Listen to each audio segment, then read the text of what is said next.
of the American Birth Control League.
League, which later became Planned Parenthood, Margaret Sanger was no doubt a controversial figure with disturbing views on eugenics, race, and population control.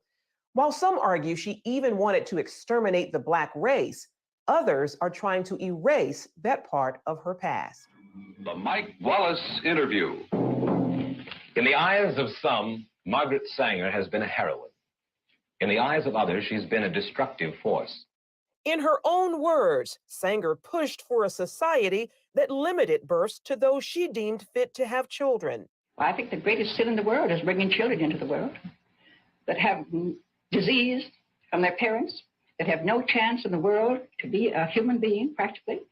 Delinquents, prisoners, all sorts of things just marked when they're born.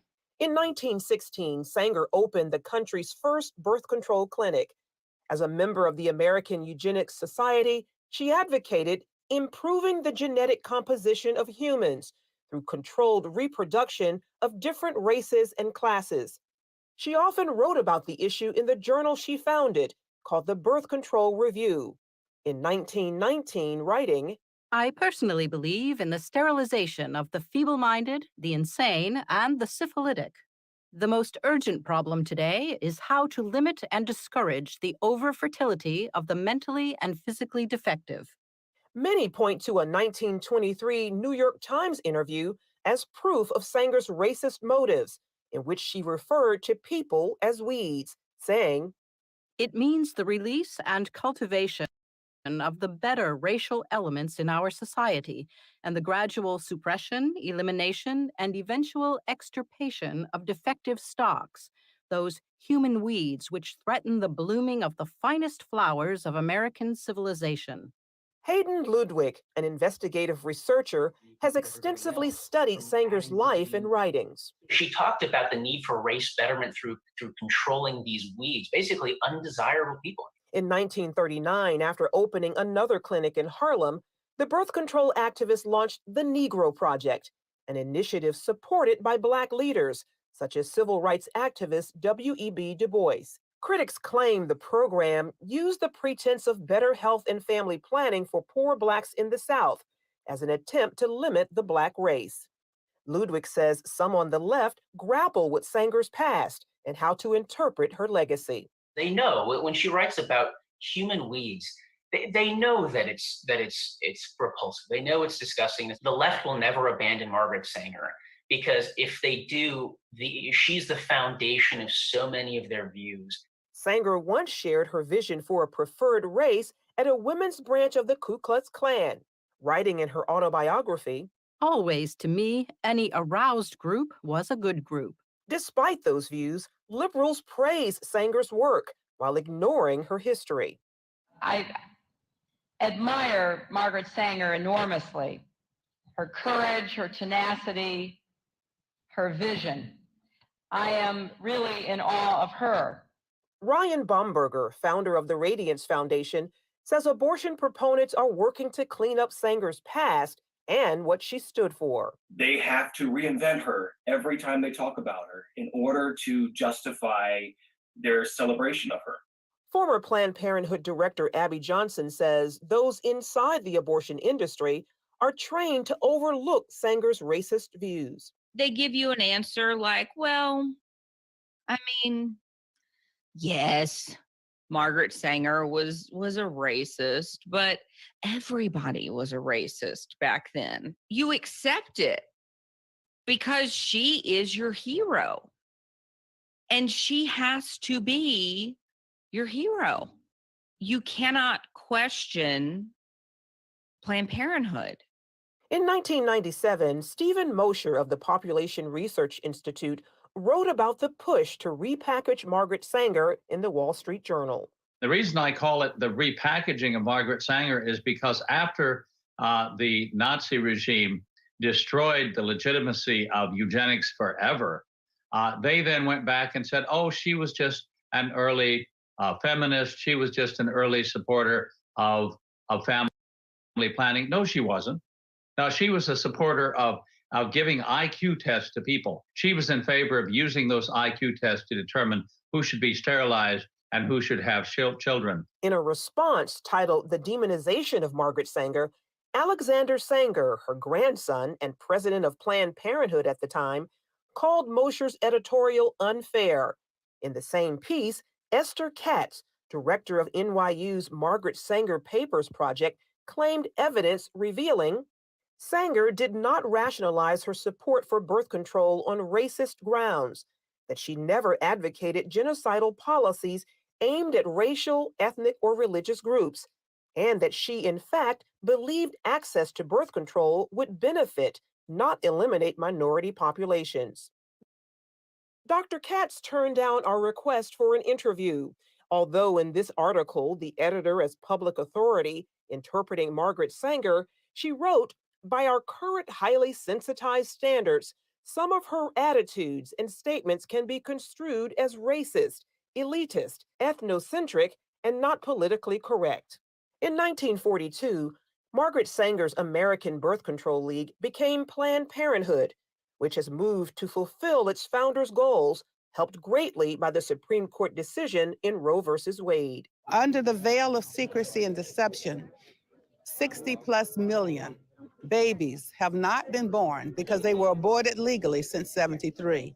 1/3 of that population belong to the African American community. a frightening and telling number given Blacks make up only 13% of the U.S. population.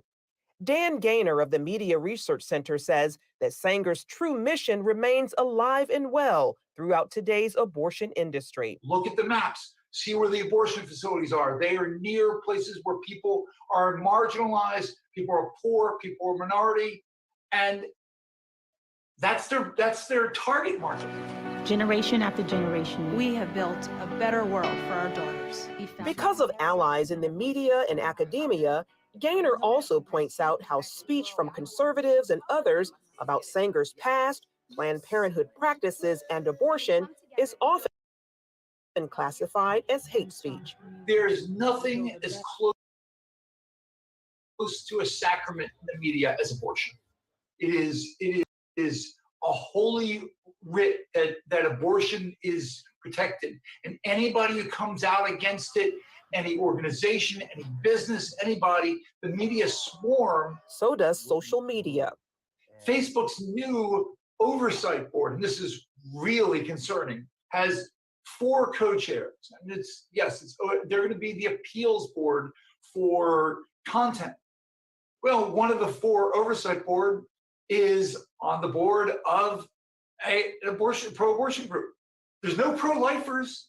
They're not there. The problem also exists on many college campuses. I remember at Harvard, they laughed when I was talking about the history of eugenics. And they said, that doesn't matter. Planned Parenthood is not like it was during Margaret Sanger's days. Those who oppose her views say not true and are committed to exposing her past for future generations.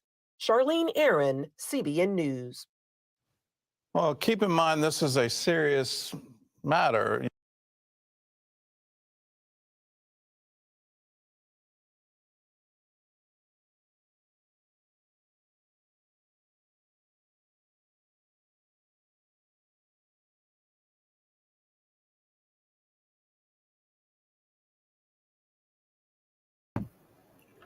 Hello, everybody. It's Pro-White Male Leadership. I'm so happy to be here.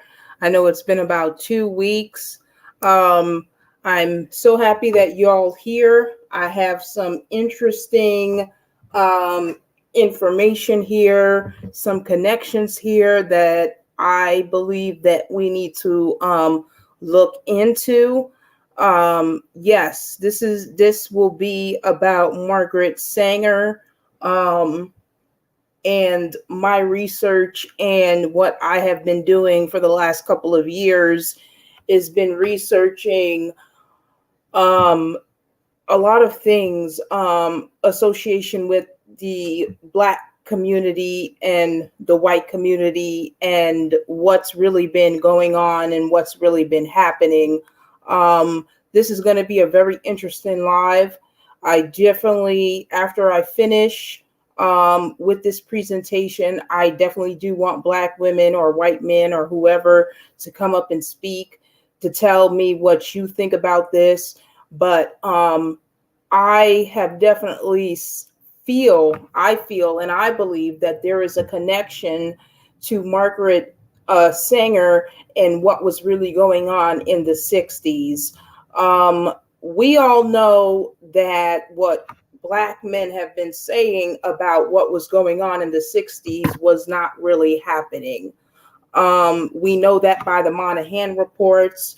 We know also by what also Black men have been saying that a lot of us was on welfare. And the question was, why were we on welfare? And we also need to understand who was providing that welfare at the time. That was white men.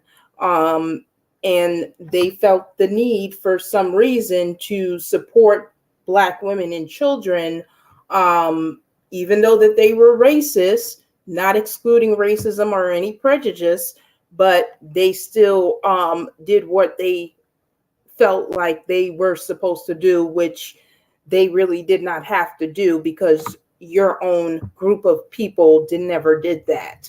But moving forward, I'm going to put the presentation up.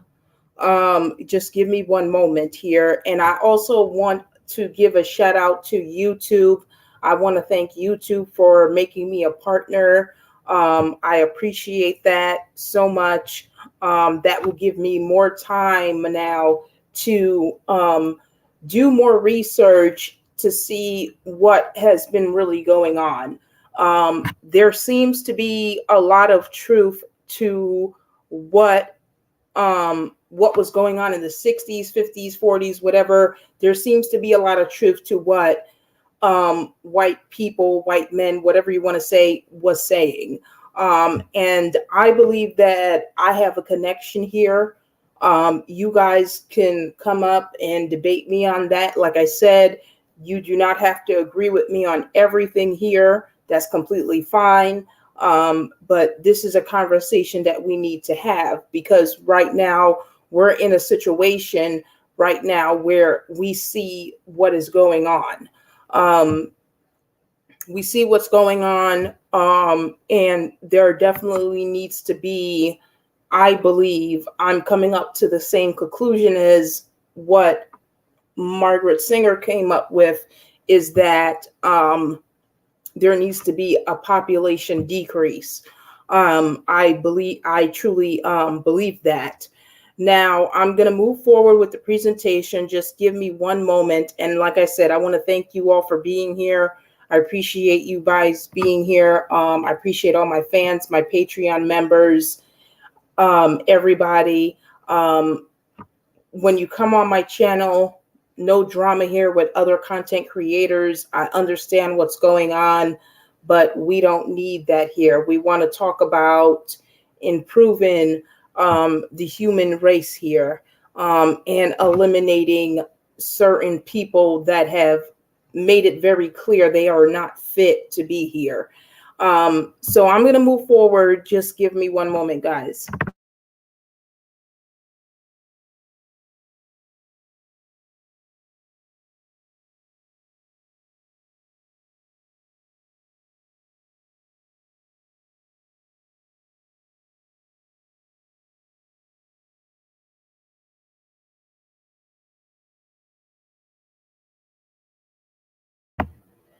So today, guys, I'm going to present a presentation, and this is going to be about Margaret Sanger. And the reason why I went into this is because I've been studying history. Like I said, I've been studying history, and there are certain things that are not adding up or making sense. This is Margaret Sanger. This is her in 1922. And there is a lot of speculation from even her own community that she was a racist. It's very divided. But I'm going to move forward with this. Me personally, I am believing that I don't believe that she was, meaning that she didn't have a prejudice. But I'm going to move forward into the presentation, and I'm going to tell you why I believe that Margaret Sanger was not, I believe, wasn't really racist, but she was just, I believe she was trying to help Black women. And I'm going to also show some documents from Black women that talks about what Margaret Sanger was also trying to do, because a lot of this sterilization and birth control and all this, this was her. She was a moving force with women not having children in a situation that wasn't bad. And we just watched that video there. We heard what she said. Some people quoted her in a certain way. Whether that's true or not, we don't know. But I am going to present some documents here, some evidence here. And we're going to talk about whether we believe this woman was trying to help or not, or if she was really trying to just eliminate the Black race. We're going to see about that. So moving forward, this is some information on Margaret Sanger. If you guys want to do your own research, on Margaret Sanger. Like I said, it's very divided on Margaret Sanger, but all I do know is that I have been studying her for a while, and the fact that I'm coming up, a lot of Black women are coming up with the same conclusion as this woman. I think that we need to revisit what was really going on in that time. We now all know now that the supposed civil rights movement was not about Black people. We know that now. And I believe that this is my belief. My belief. I'm not saying that it's fact. I believe that Margaret Sanger knew what Black men were doing. And this is why she was putting things in effect, because during this time that Margaret Sanger, and we're not going to only talk about Margaret Sanger, we're going to also talk about Daniel Patrick Moynihan as well, and we're going to also include the Moynihan reports. I think this is very important because we need to get a clear scope of what was really happening. Because at the end of the day, this is who Black men were fighting for. They were fighting for Margaret Sanger's. So whether this was a clear distinction of white women trying to protect themselves as well as Black women, we really don't know that. That's a question mark, but we need to go over this and go over on what was going on in that time. So I'm going to move forward with the slide. This is a slide here. This is obviously a Black male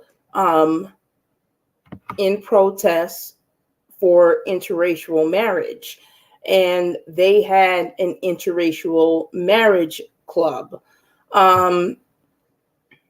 So, like I said, we all know now what these Black leaders were really fighting for. They were not fighting for Black women and children. They were fighting for access to be with white women. So the question here with me, knowing that white women now and Hispanic and white women are the fastest growing group of single mothers currently in 2023, the question is, did Margaret Sanger really know what Black men were doing? And was that what she was trying to prevent?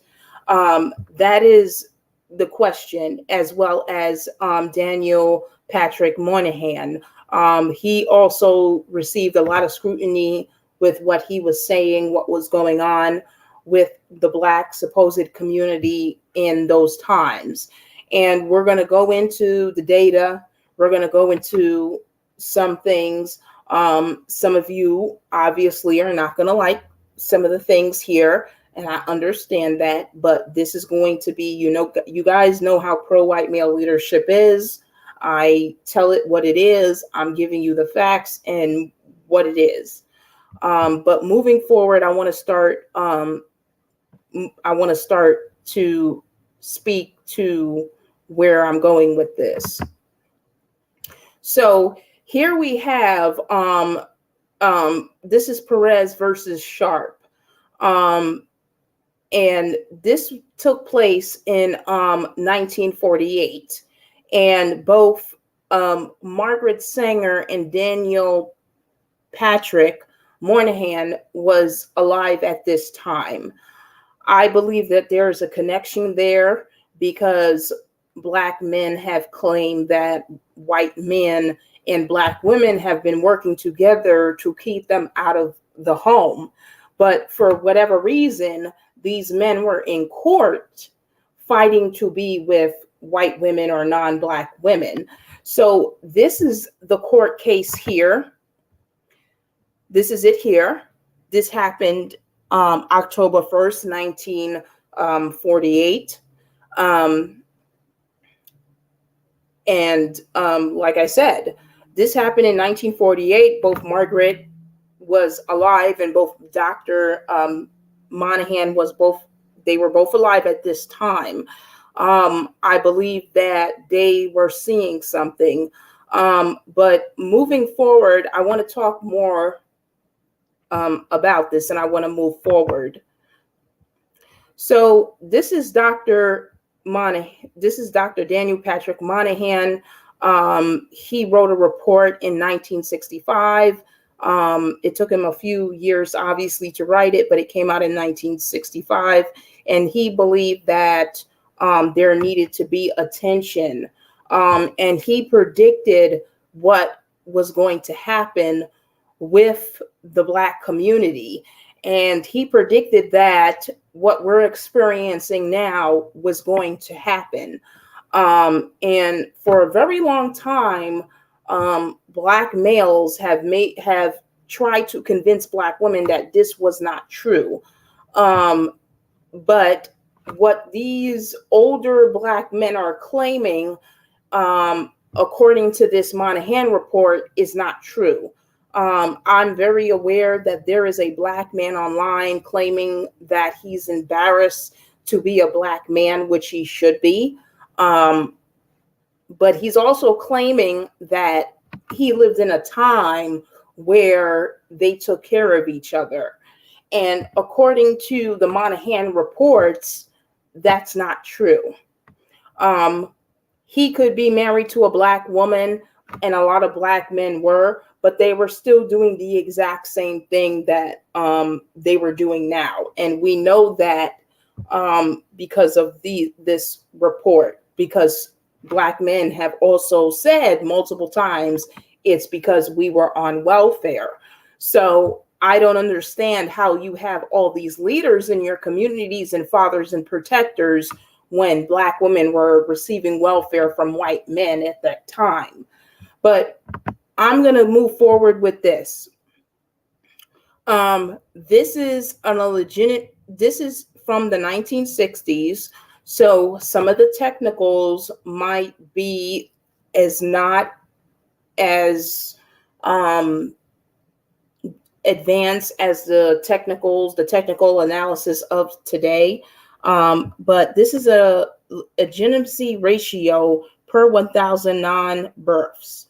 And this is in 1962. This is from 1950, to 1962. Okay. And it shows multiple cities where Black women were giving birth to Black children. Okay. This is the report right here. And we're seeing this pattern here that we're seeing now. And we're just not seeing this in Black women. We're also seeing this in other races of women as well. And we're going to also go into that. Now, I wanted to make it very clear that AFDC was welfare at the time. This is children on welfare with absent father compared with all children on welfare. So I wanted to make it very clear that a lot of Black men at that time were on welfare. They were not working and doing all these things that they're claiming that they do. And we're now starting to see that in 2023. We're seeing that these men were not doing what they claiming that they were do. This is a chart here. And like I said, this is absent fathers compared to all children. So it was both Black men and Black children on welfare. So this is it here. Now, those of you, I've already went over the Moynihan reports. I went over it a couple of months ago. I went through it with Roadrunner, Swirl to Invest, and we went through it, and I've asked him his opinion. And I feel like white men's opinion does matter because of the claims that Black men have been saying. They have been saying that they have been taken out of the home by the FBI, the CIA, and Black women. That is what they have been saying to us for decades now. So the question would be, I'm going to get to that. Now, this is a chart here that shows how many Black children were living in, and the report will tell you what they're talking about. So when you see non-white, they're talking about, at that time, they used the term Negroes. That is what they use. So they're talking about Black people, Negroes. That is how they labeled us at the time. So if you read the full report, it's going to say what they're talking about. So at the time, 1/3 non-white children, which means Black children, were living in broken homes. And like I said, this report is a 30 to 40 year report. This report goes from the 1930s all the way to the 1960s. So like I said, whatever these older Black males are saying is a lie. I just wanted to put that out there because this shows you that they were not doing what they were supposed to do. And I'm going to explain to you with the next slide. Now, this is unemployment among Negroes outside the South. Now, this is statistics that was gathered in the 1930s. This is statistics gathered in the 1930s, okay? And it shows you right here. You see white, you see non-white. Non-white means Negroes. In that time, that is the term that they used. They did not use African American or Black or whatever term you want to use. So this is it here. And then so this is what it is. So there was a lot of unemployment starting from the 1930s. I guess that would be most likely the time of, I guess, Jim Crow or the Harlem Renaissance, that time, if I'm not mistaken. Correct me if I'm wrong. So this is what was going on. So like I said, I don't know what these older Black males are saying, how they're embarrassed and they were taking care of something, because so many Black women were on welfare. So I don't know what they were taking care of. And that doesn't mean that there was not Black men taking care of something. I will not say that. But to get to the point where we're at now means that collectively, these men were not doing what they claimed that they were doing. And we now know that because of the civil rights movement. Now, this is a percentage of women with husbands, absent husbands. So like I said, a lot of Black women were married, but their husbands were absent. And this is a chart here to say what was going on. So just because this older Black male is claiming that he was married to his Black wife, that doesn't mean he was there, because a lot of them was not there, and they know they weren't there. A lot of them were out there making children with other Black women, and that's not the only thing they were doing. I'm going to get to also what they were doing as well. This is another part of the chart. I want to go back real quick because I want to show you that this chart goes from 1950s all the way to 1964. Okay. All right. So this chart is 14 years. Okay. So it's the 1950s to 1964. Okay. So from the 1950s and 1964, there was a lot of Black men that were married to Black women, but they were absent. And how could we prove that, right? I'm going to show you right now. Now, this case here, I'm going to go into this real quick. And the reason why I'm going into this is because in 1964, we have a Black male here going to court fighting to be, once again, with white women. So we know that they weren't in our homes, but we understand that they were in court fighting to be with white women. This is what they were doing. And this is the information here, the court case.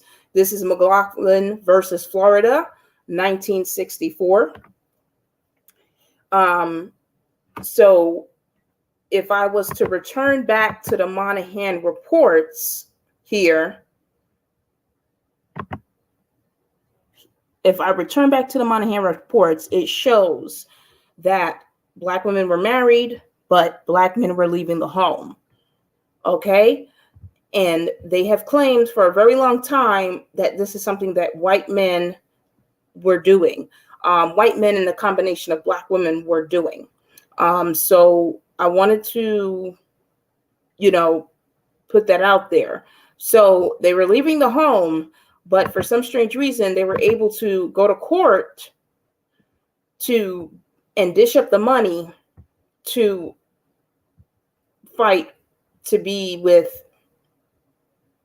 these with white women, which is not an issue at all. The problem that we have is the lies.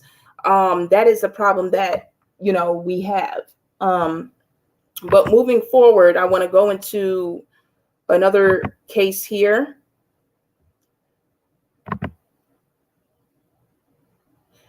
This is Pace versus Alabama. This happened in the 1800s. Margaret Sanger was a child at that time, if I'm not mistaken. She was born in, I can be mistaken, but Margaret Sanger was born in the late 1800s. Okay, so I don't believe that Dr. Moynihan was around at that time until probably the 1900s, but Margaret Sanger is older than Dr. Moynihan. But this is another case here, Pace versus Alabama. This is the information here. This happened in 1883. Now, according to a lot of Black males, we know what they say. We know what they say to us. Because like I said, what they say to us and what they say to other groups of people is different, because that's a part of their character. Because this is what they've always done. This is what they've always done. So I wanted to bring some of this up because I think that this is important. Because like I said, did Margaret Sanger really knew what Black men were doing? And that is the case. And I'm going to go into that further. So now this is a document. This was written in 1999. That is a little while ago. But this document here is about white mothers and mixed percentage children and child welfare. We now know that both Hispanic and white women now are the leading group of single mothers to Black males. I see it in my own family as well. So I know that, and so I know that, and so my whole point is that this is a document from 1999. Okay, like I said, white mothers and mixed percentage children and child welfare. Now, this document here is a document of Caucasian, Asian, and Hispanic women. And this was around 2018 to 2019. And 92% of Black fathers are absent. And we can look at this here and see that these women's single mother rate to Black men are actually higher than ours. Ours are actually decreasing, being that Black males are dealing with non-Black women, which is awesome. So, like I said, let these women have them, because that is going to benefit us in the long run. So if you look at the chart here, you can see the Caucasian, Asian, and Hispanic. And this is based on Black males dealing with other races of women, where you see the exact same behavior. And this was this, like I said, this is not a long time ago. This is currently happening. It's actually getting worse. A lot of non-Black women, particularly white and Hispanic women, are being left with biracial children. And like I said, I'm seeing that. My younger brother left his Hispanic a girlfriend, also a single mother as well. So they don't marry these women. So I'm just putting it out there. So this is an article here. This talks about the health of multiracial children. And it talks about it talks about the difference between multiracial children from Black men and non-Black women, and white men and Black women. So this is the study here, and I just want you to go back here, because this is a Asian or Oriental or whatever you want to call. I don't call anybody anything they don't want to be called. But this article was written not very long ago. This was in September of 2019. And this Miss Cho, I think is Cho, she did a study between Black children. She did a study with biracial children between Black men and non-Black women, and white men and Black women. And this is what the study is here says. So I'm going to read a little bit of this. Using data from the National Health Interview Survey, Cho was able to identify the report race of children based on material and parental race, and identify multiracial children of mixed Black-white heritage. In fact, she was able to take it one step further and distinguish children born to white fathers and Black mothers from those born to Black fathers and white mothers. In most previous studies, children of Black-white heritage have generally been treated as a single group, although there is evidence that white male, Black female couples are more advantaged than white male and white female couples.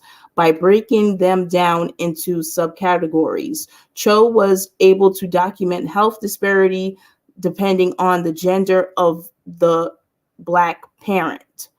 I find that very interesting that she will say this. This is, like I said, an Asian woman or an Oriental or whatever you want to call it or whatever, but Miss Cho has done her own studies, and she's saying that she sees a difference between Black children, biracial children that are from Black women and white men, from white Black men and white women, particularly non-Black women. And I could see that also in my family, because I remember that my nephew had a lot of issues. My nephew had a lot of issues. And I do believe it's, I don't know what it is, but I do believe it's genetics, because other races of women do not have the same mitochondrial DNA that we have. So that's been obviously confirmed. So I believe that it has weakened them.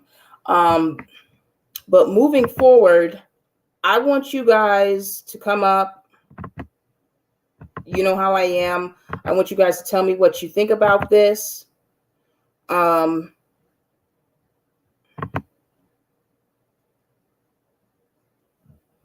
And let me know what you guys think about this.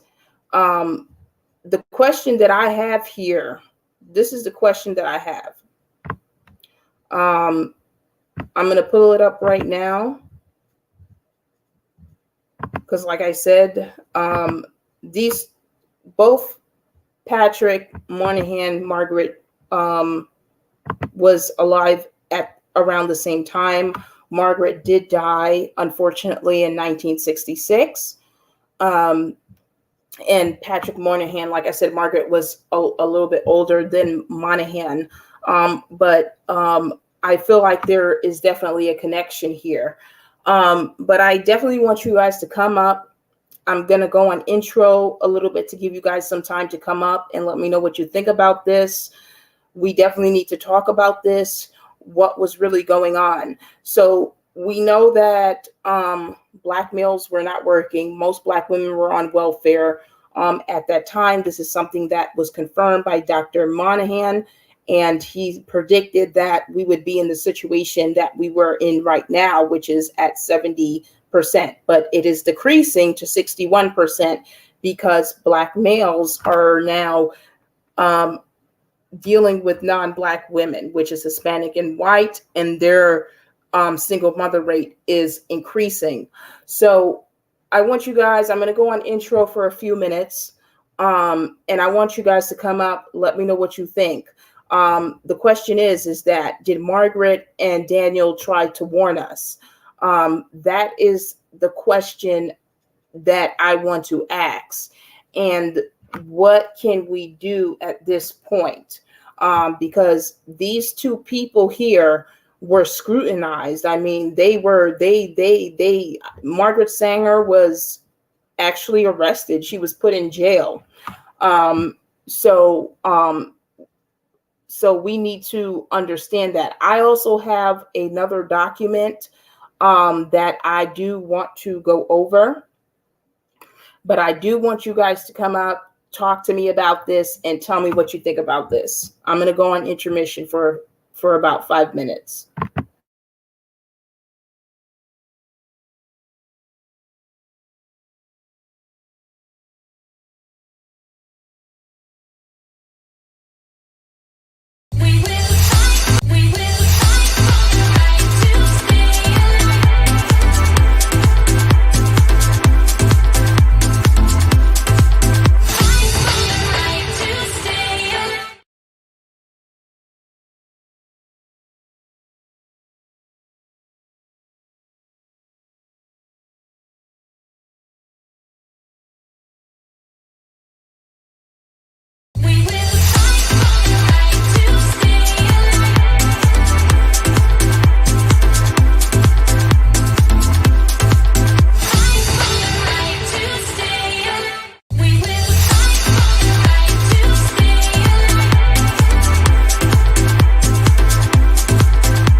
All right, guys, I'm back. So I wanted to go over this article here. Now, this article here I've went over before in with the Moynihan Reports. This article was written in 1968. I wanted to shout out one of my subscribers that actually sent this to me. And this report was written by a Black woman. And she talks about what was going on in that time. And it talked about birth control pills and Black children. And in this report here, I gotta make it a little bit bigger for me to see it, or I can't read it for you guys. Now, I went over this before, and this is response to by Black sisters, poor Black woman, and this is the woman that I believe that wrote this report. Now, I'm gonna move forward with this report. I highlighted some of this here, and I highlighted this because I thought this was very interesting, because this is what we hear today. Now, this report was written 2 years after Margaret Sanger died. She died in 1966. Okay. Now I'm going to read through this here. Poor Black sister decide for themselves whether to have baby or not to have a baby. If we take the pill or practice birth control in other ways, it's because of poor Black men. Now hear how it is. Poor Black men won't support their families, won't stick by their women. All they think about is the street. Dope, liquor, women, a piece of ass, and their cars. That's all that counts. Poor Black women would be fools to sit up in the house with a whole lot of children and eventually go crazy, sick, and heartbroken. No place to go, no sign of affection, nothing. Middle-class white men have always done this to their women, only more sophisticated like. That's what they were saying in that time. So when Whitey put out the pill and poor Black sisters spread the word, we saw how simple it was not to be a fool for men and anymore. Politically, we would say men could no longer exploit us sexually and for money and leave the babies with us to bring up. That was the first step in our waking up. I want you guys to pay attention to what they're saying, because this is something, this was September 11th, 1968. Okay. Now, what is she saying that we're not experiencing right now? That's what we need to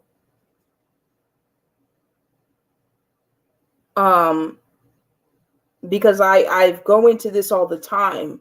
There is a behavior pattern that I've seen,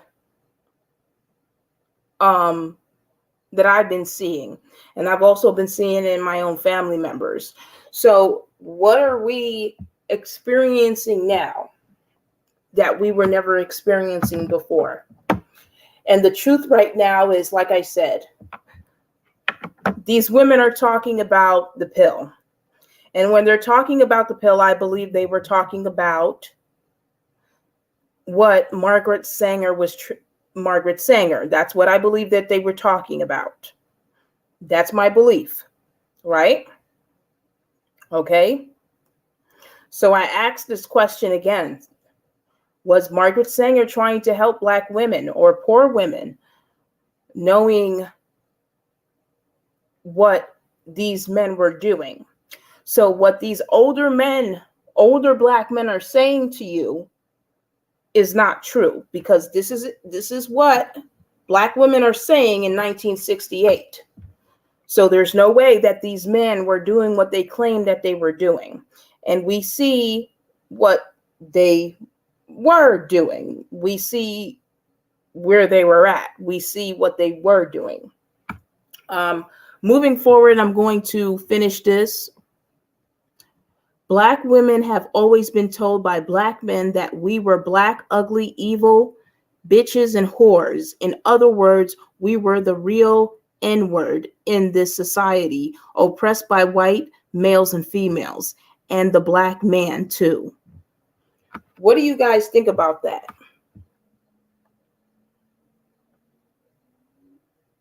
Does that sound any different than what is going on right now?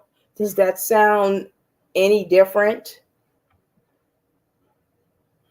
Nothing has changed. Nothing. And I think that there is a lot more to this supposed racism that they were trying to spin off, because they were fighting to be with women like Margaret Sanger. The question is, did Margaret Sanger knew what Black men were doing? And she was trying to protect both white and Black women? Is that the question here? And that's what I want to know. Because if this woman was really trying to exterminate the Black race, supposedly, why were Black men going to court to fight for these women?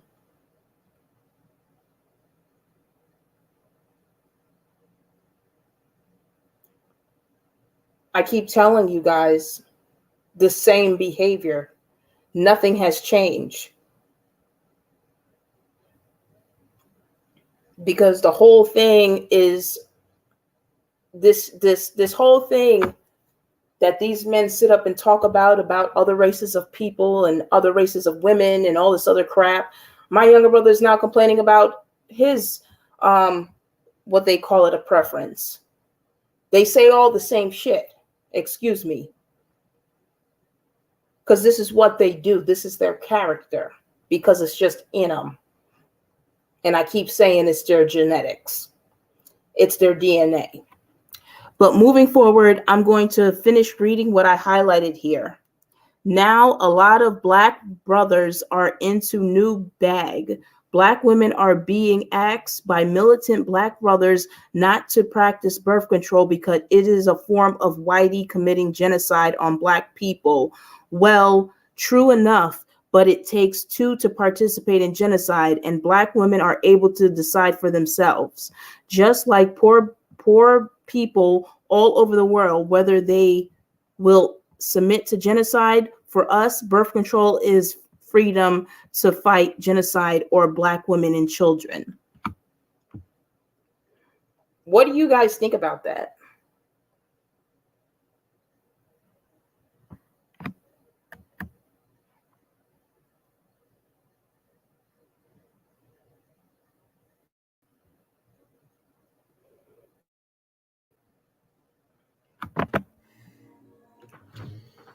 Hey, Roadrunner. Hey, how are you doing? Just listening in on I'm the doing show good. here. Wow, you really digging deep into the, getting out all the information and historical stuff. I'm just looking at this, and I might say something that's controversial, and it's, and I don't want to even say it. I remember Hillary Clinton back in the day praising Margaret Sanger. Okay, I'm not a Margaret Sanger fan by no means. My faith and how I believe with abortion and stuff, and I don't want to get into that but my thing is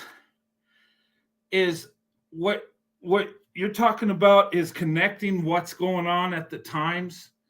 And Black men not living up to their responsibilities. Okay.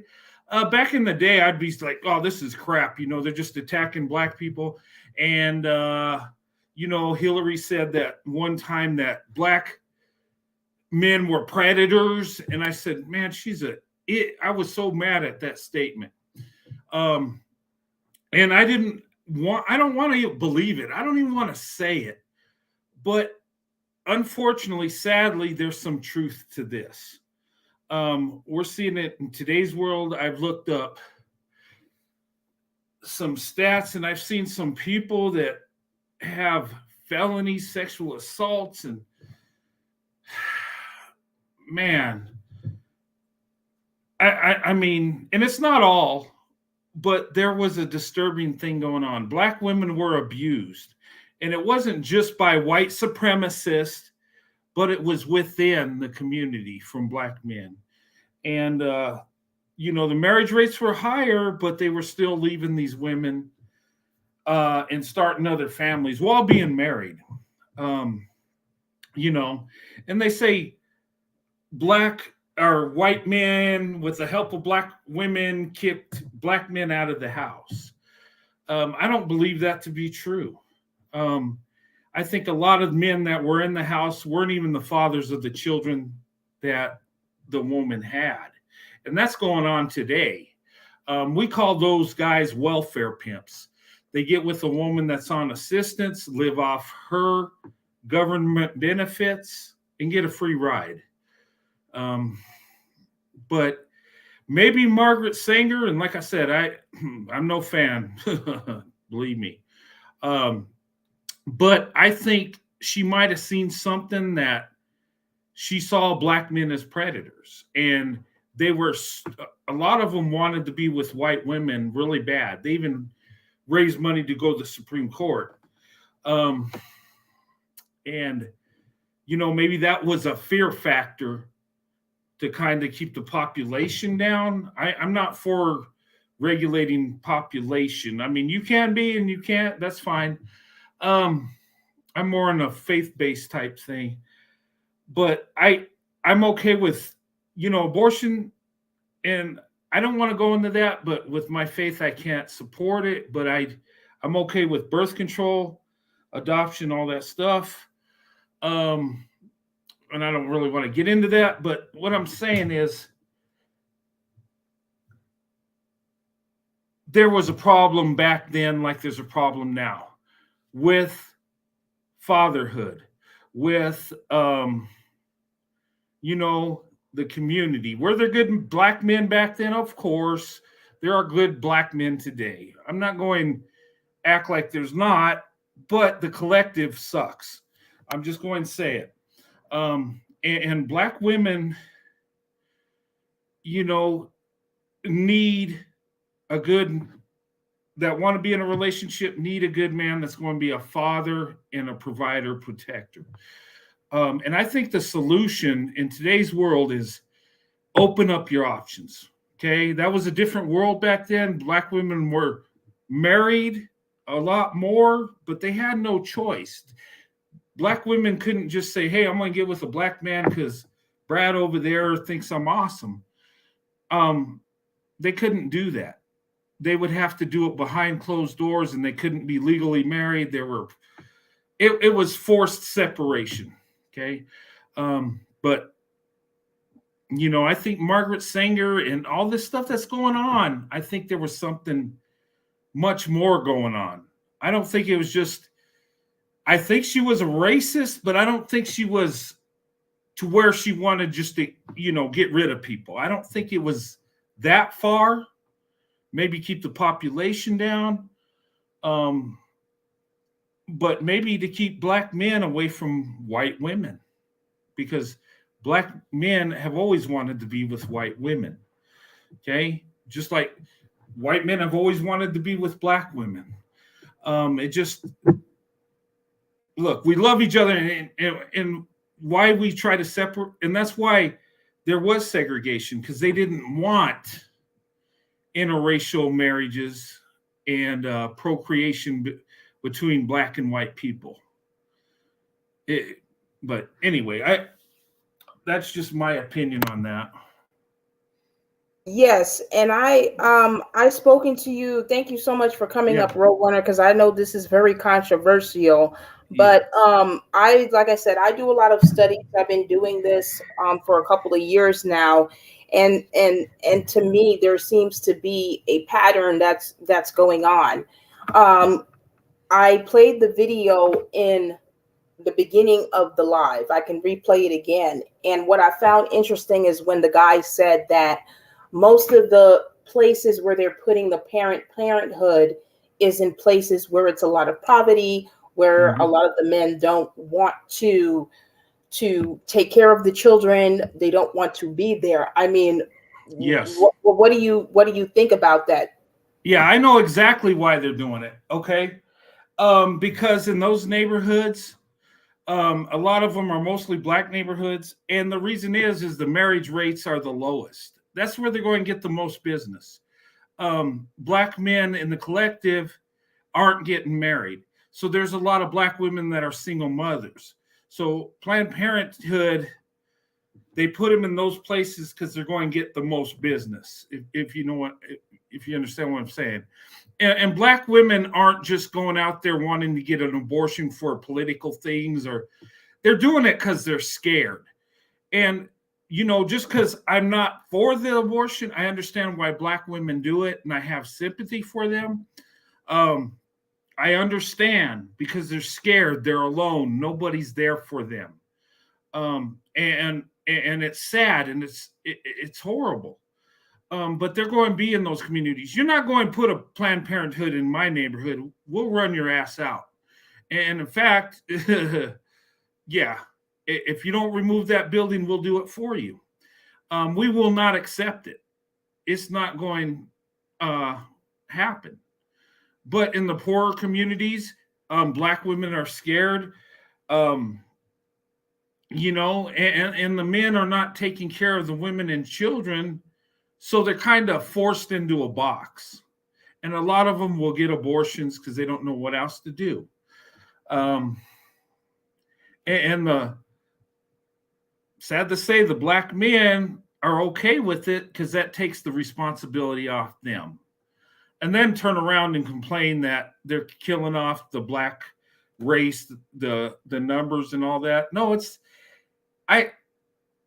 not Planned Parenthood. It's black men that are destroying the black race. I'm going to say it. I believe it.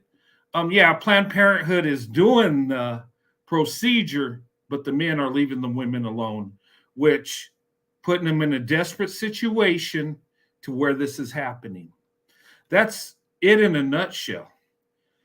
And I would say to black women, please, you know, put yourself first. And ladies, if you could find a man that loves you, is going to take care of you.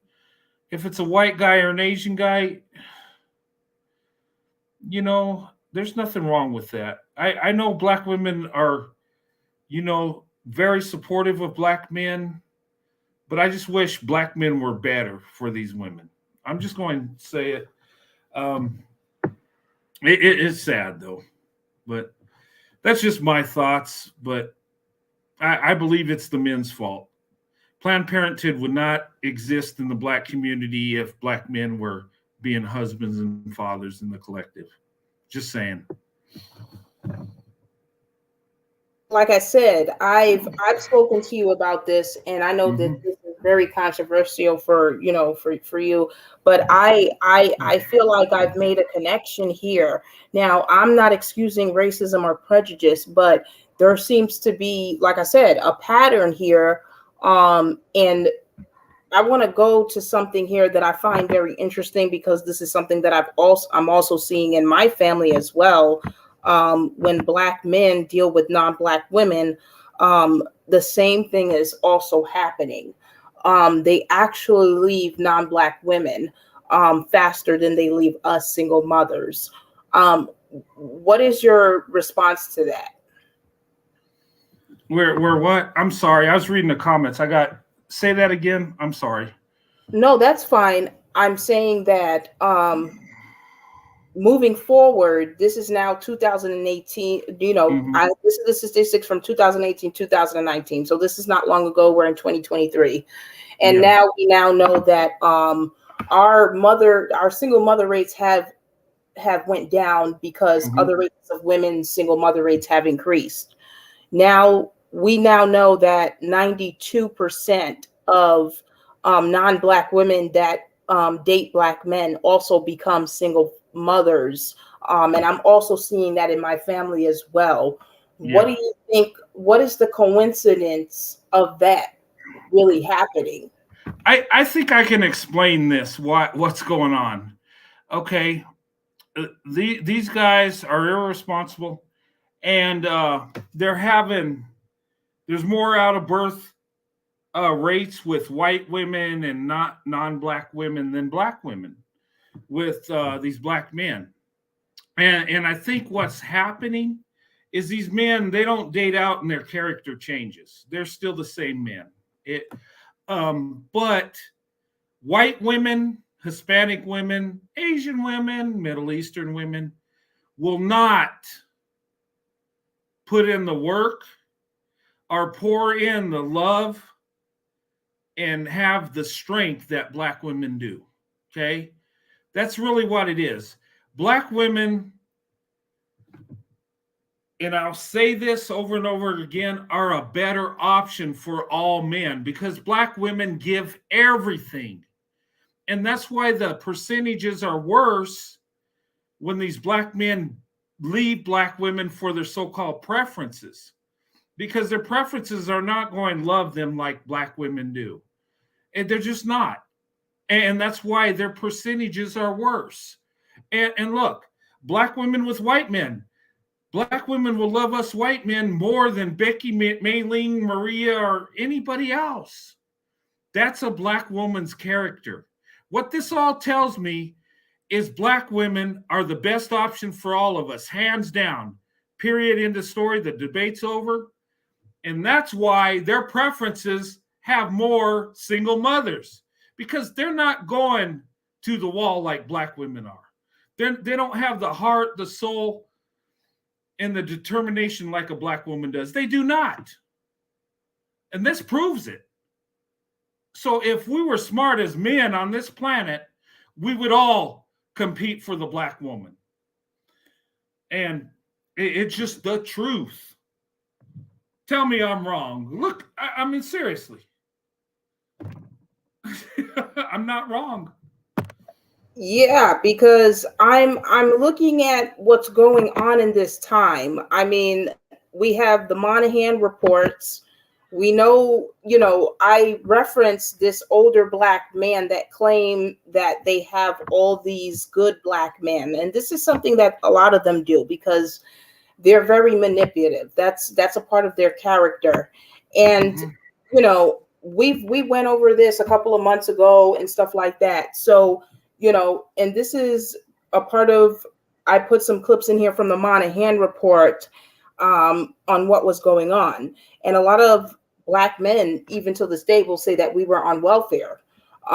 So how could this black man, this older black gentleman, say that they were doing all these things when black women were on welfare? And they're complaining that because we were on welfare, because this was a scheme between white men and black women, I'm trying to figure out where that's coming from, because what we see here in this data here, children on welfare, black men were on welfare as well, broken homes, and this is across the United States at the time, and this study goes even into the 1930s.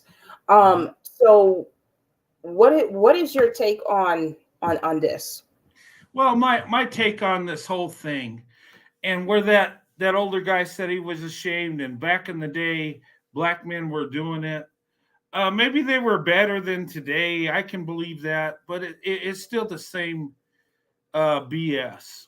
And the reason why they would go in the home and make sure a man's not there is because they didn't want men to be living off a woman's assistance. That was for her and the child. But the thing of it is, these men were still degenerate. They were still leaving black women as single mothers. We look at the Moynihan Report, and maybe more were married, but they were still abandoning their children, a lot in the collective. And, so it's like the same thing. Maybe there was more success because they were forced into success, you might say. Some black people are clinging to segregation because they think if black men are forced to only be with black women. They'll marry them and be good husbands and fathers. But no, it's the same thing going on. And what that older gentleman was saying, like, he's ashamed of what's going on today by trying to give himself a pass, his generation, like they were good men back in the day. I think they were more successful, more hardworking, but they had to be. There was no safety net. But I mean, when the welfare came in, black men were using it too.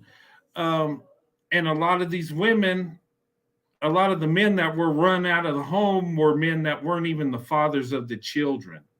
So let's look at those stats instead of making it sound like they're a happy married couple and the government says, hey, dude, get out of the house. Hey, black woman, here's some money. No, it didn't work that way. Because they didn't want to pay for some guy that just shacked up with a woman. That's what it was. And in today's world, there are many black women on government assistance where they have a dude that's living with them. That's not even the father of their children. The guy just gets a hot plate and a couch and he's happy. And she has a warm body next to her. That's really what's going on. And those were the same dudes back in the day that were trying to exploit the system. Okay? You know, the good black men, so-called, were actually married and were taking care of things. You know, there were some that were doing that. But in the collective, it's not looking good. It wasn't looking good then, and it's a lot worse now. You know, and yeah.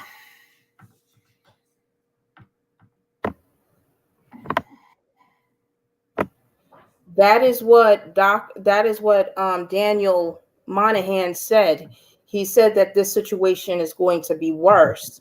I mean, my take on this is that if a group of people is becoming a burden on me, you understand what I'm saying? Yeah. How do I approach that situation? And we know that black women were going on, you know, not just black women, just black men as well. They were also going on welfare. Yes. So my question would be, was this a racist situation, or was this, all right, these group of people are a burden on us, and we have to do something? Because we now as black women are coming up to the same conclusion that they did. So this is not about being a fan of Margaret Sanger, or you don't have to be, but the question is, you know, this, you know, you're a part of her community, and that community is very divided with Margaret Sanger and also Mr. Moynihan, because he got a lot of scrutiny too with this report.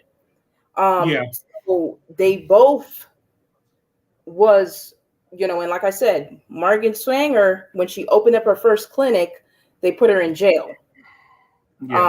So the question is what was really going on at that time? Was this really a racist situation? Not saying there was no prejudice or bias, or was it a burden situation where, okay, we need to decrease this population because they are a burden on us, just like they are today?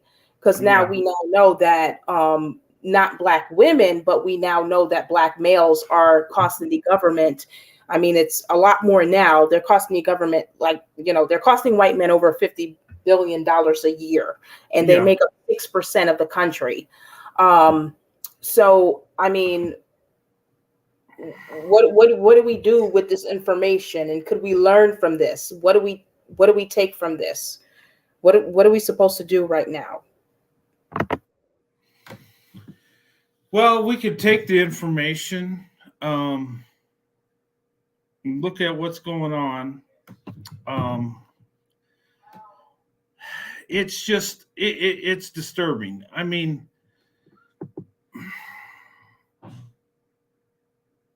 I don't know, the whole thing. and I understand. I don't want to get in the political thing of it. There were so many things going on. And when it comes to money, with the government, you got to understand it's all about money. And they see the welfare state is very expensive. When you pay welfare benefits, women that have children out of wedlock, we have to pay for that. And it costs the government a lot of money. It really does. And I think there were some attempts to save some money and try to curb society on what's going on. I think maybe the thing with Margaret Sanger is they wanted to use birth control and maybe even abortion as population control to save the government money. Now that there were things going on like that. And was there a racist element? I believe there was. But I don't think it was just driven on pure racism and hate. I think they were looking at it as an economic issue. They were looking at it how they could save money in certain areas. If they have less kids, that's less money we have to pay for. And I'm sure there were some taxpayers that say, hey, look, why do you got to pay my taxes? I didn't create these kids. We always hear that argument. So there was probably pressure there. Maybe, and when you bring up this whole conversation, it's really interesting what's all going on at that time and place. I don't think it was just and when we study history, we gotta learn history. We can't just say, okay, the black man was kicked out of the house, that's it, they're a racist, let's move on. No, there's more elements to this. Was there racism involved? Sure, there was. But then again, there was a money factor. Then again, black women were being exploited. Once again, like black women have been exploited through history. And look, we can have government programs and try to fix this. My solution is black women date out, marry out, do it. And look, I wish that more white men had love for black women like I do. A lot of us do, but I wish we were like that in droves. I wish white men would march into the black community and wife up black women like no tomorrow. I wish it would happen. I think we'd be better off because in the collective, we love black women more than black men do. Let's just face it. And we're better off together. Whether look, white men have been conditioned for years to be away from black women. Okay? We're coming out of that conditioning. Black women are conditioned that white men is the devil. He's disgusting. He's creepy. He hates you. He's racist. He just, I mean, I think we get more bad publicity than Satan himself. I'm just saying. But when you take all that conditioning away, we really connect better than any other group of people.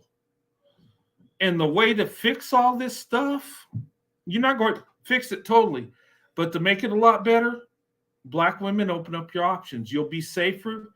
You'll have more resources. And white men, you'll have a better wife and mother for your children. I'm just saying. Now, is that controversial? Sure. People are going to say, I'm off my rocker. I don't know what I'm talking about, but damn it, I know exactly what I'm talking about. But anyway. Thank you so much for that. No, Brent, that's why I'm so happy you're here. Well, this is McLaughlin versus Florida, and this was in 1964. Now, we know by the Moynihan reports that black men were leaving black women, but for whatever reason, they were able to do stuff like this. What is your opinion on this? Because this is something that these men have kept saying for decades how they were removed from the home by white men, by the FBI, by the CIA, by Black women, by a combination of white men and Black women. And this is something that these men have been saying. What do you think about this situation here when you have a Black man going to court? He's not in the home. We see that through the Moynihan reports, but he's going to court to have money to file to be with a white woman. And do you believe that, I mean, this happened 2 years after, this happened during Margaret Sanger's time. She was alive at this time. What do you think about that? I find it really interesting, but there's always been Black men that have attraction to white women. And I'm not against that. If that's what they like, that's what they like, you know. I don't want to stop anybody from dating who they want because I don't want to be stopped. But I find it interesting. A lot of them aren't in the home, but they're going, you know, move heaven and earth to be with a white woman. I kind of understand that because I'd move heaven and earth to be with a Black woman. So I kind of get it, you know, but, you know, there's so many Black women being left alone. Like, you want to be with a white woman, go be with her. But I would say give the Black woman the same opportunity you're fighting for. If you can date out, the Black woman can. If you can marry out, the Black woman can. And I wish Black women had the same thing that Black men do, that they're just going to do it. And I wish people wouldn't shame Black women for doing it. I think the world would be a better place if Black women live like Black men do in that sense, like date and marry whoever you want. You know, but yeah, Black men have always been wanting to be with white women. And I don't think it's just they're attracted to them. Because a lot of these white women they go for is like, wow, dude, okay, she's a plain Jane, okay. But it's just interesting. But they go for that, but yet Black women got to be, you know, submissive to the Black man to the point that she's just got to wait for him if he decides to come back to her. And to me, that's problematic. But a lot of Black men look at being with a white woman as a status symbol. I got the woman the white man had.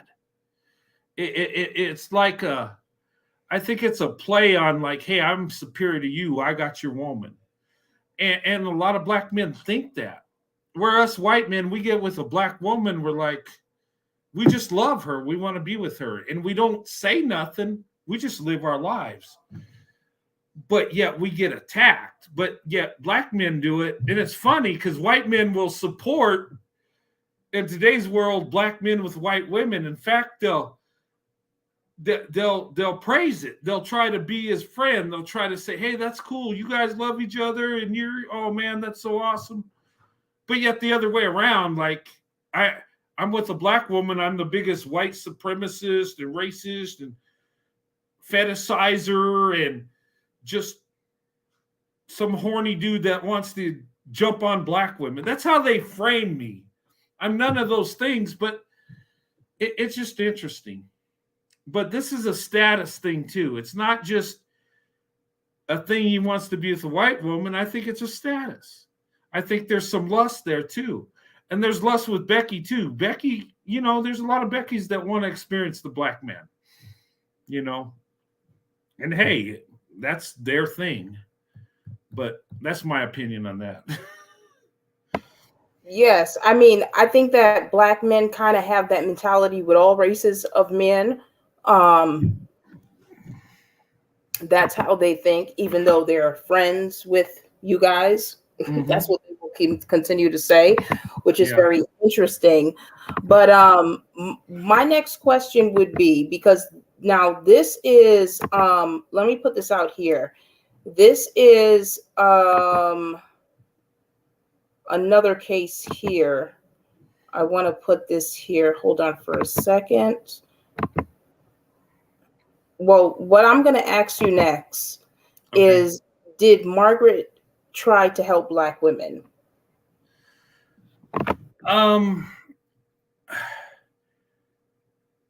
Who? I don't know enough about Margaret Sanger. The impression I got is she wanted to do population control. And the thing with the weeds was like the white people were the flowers, the minorities were the weeds. That's disturbing, but I don't know enough about her. Maybe in a way she was trying to help Black women. I don't know. Maybe she wanted. I don't know. I would have to look into this. Maybe she wanted to give Black women birth control because maybe they wouldn't be tied down to a man. Because if she don't have his children, she's not tied to him. You have a baby with a man, you're tied to him forever. Maybe there was some thought there. I don't know. I don't know enough about this woman to speak on that specific. I know she was about population control. The thing about the weeds and flowers, I think she had some racist ideology in her. And I don't buy off on what the liberals say. Oh, well, all white people were racist. No, they weren't. That's BS. Were there a lot of white racists? Yeah, sure. But not everybody was. But I don't know. I think she would be more out to protect white women than Black women. I think she would be more fearful of Black men with white women than white men with Black women. I believe that. I don't know her personally, but I think most people back in the day were more accepting of white men with Black women than Black men with white women, because they seen Black men as more aggressive, more forceful. And I always thought that was just perception, but looking in today's world, I think it was actually a reality back then. White men had the power, but I don't think they would press on the Black woman as much as Black men would on the white woman. Even then, with less power. Maybe I'm wrong. I don't know. I mean, now that we're looking at this here, 92% of absent fathers with biracial children. I mean, could this be something that Margaret was probably trying to prevent? It could be. She might have. Yeah, I could see how she might fear that Black men impregnating Black women and leaving. Black men getting with white women, leaving them single mothers. Yeah, that could have been a fear. I think when these people come up with this stuff, I think there's more elements than just being a racist and trying to eliminate people. Because, it wasn't an elimination of people. Yeah, there was abortion and birth control. They wanted to slow down the population, but it wasn't like the Hitler thing, where they just tried to destroy a whole race of people. But I did see something somewhere where the Nazis praised her for her ideology and her studies. But I don't know, 90s. But like I said, I said this, and I'll say it again. Black men with their preference are worse with the single mother rate. And somebody said, well, we're not muling for white men either, and you shouldn't. I didn't mean it like that. I'm just saying Black women have more character, and Black women will want to make the relationship work. That's how they are. They're Black women are not quitters. They will go that extra mile. That's all I was saying on that. And it proves it. I mean, and that's why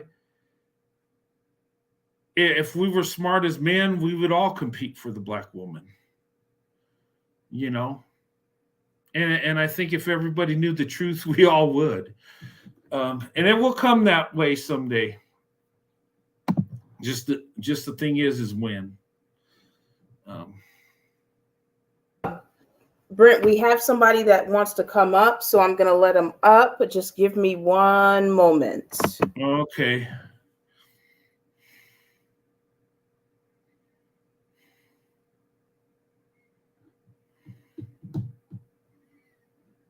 Dark Mother, how are you doing? It's nice seeing you again. Hey, Dark Mother Vessel, how's it going?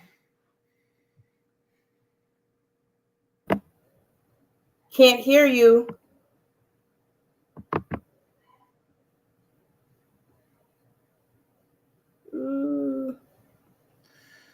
She's on mute. Okay. Yeah, Dark Mother, you're still on. Okay, it looks like you're off mute. But can you hear me? Yes, now we can. How are you today? Thank you for coming. Okay, I'm sorry. Apparently my headphones are not working. Thank you for having this live, because that letter, that poor black woman letter, I've seen that a few times. And I'm just gonna go ahead and say I don't believe that Margaret Sanger was actually trying to help Black women, but you know the saying, an enemy of my enemy is my friend.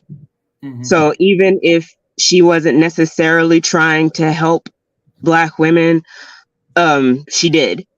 And unfortunate, because the thing of it is for whatever reason, these men think that they're going to conquer everything with their penis. I don't understand why they believe that, but they think that they can, have sex with white women and they're going to change them from being racist. They think that if they have enough Black children everywhere, that their numbers are going to mean that they can conquer people, even if the children have no type of want to do anything. They think that just simply having the numbers is going to do something about that. And I really, really don't believe that Margaret was trying to help the Black community at all. But I do believe that those measures that she took was definitely going to, because the irresponsibility breeding that happened with both Black men and women, it was out of control, and we all know the reason why. That whole, to comment on the welfare thing, I'm not sure if this was from you or if it was on another live, but I don't know why they keep telling that lie, because the women that were around back then are still alive today, and they said that them kicking y'all out of the house for wicked welfare is not a thing that happened. What y'all did was you guys pretended you weren't in the home, told these women to go down there, pretend they didn't know who their baby's dad was, and go get these benefits while y'all were still living in the house, and then y'all left anyways. So y'all need to miss us with that bull crap about how we just picked welfare over you. That was a plan devised by Black men, that women needed to go get benefits from the government, pretend they weren't in the house, and then they went ahead and got those benefits. So that's a lie, all of it. I'm a little bit short on time, but I wanted to make my comments known, and thank you for having this live. I am listening, but I do have to go. So y'all have a good night. Thank you, Dark Mother. Thank you so much for that. And I wanted to respond. Have a good night, Dark Mother.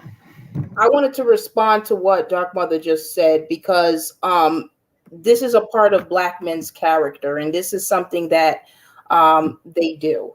And I'm trying to get people to get that when they deal with these men, they're putting themselves in a lot of danger. Just like this is what they did, because I believe that they were setting Black women up from the beginning. That's what I believe. They were setting us up. Just like they were contributing to slavery, and they try to make it seem like it was just white men and or the Arabs or this guy. That seems to be what they continuously do. So when she said that, I had to respond to that. But Brent, what do you think about what Dark Mother just said?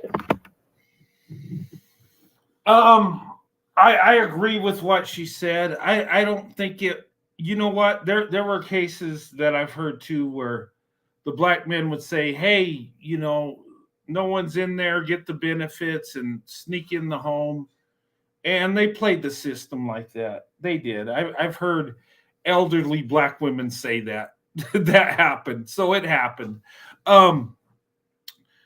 It just kind of it's crazy because in that time and system, there was corruption.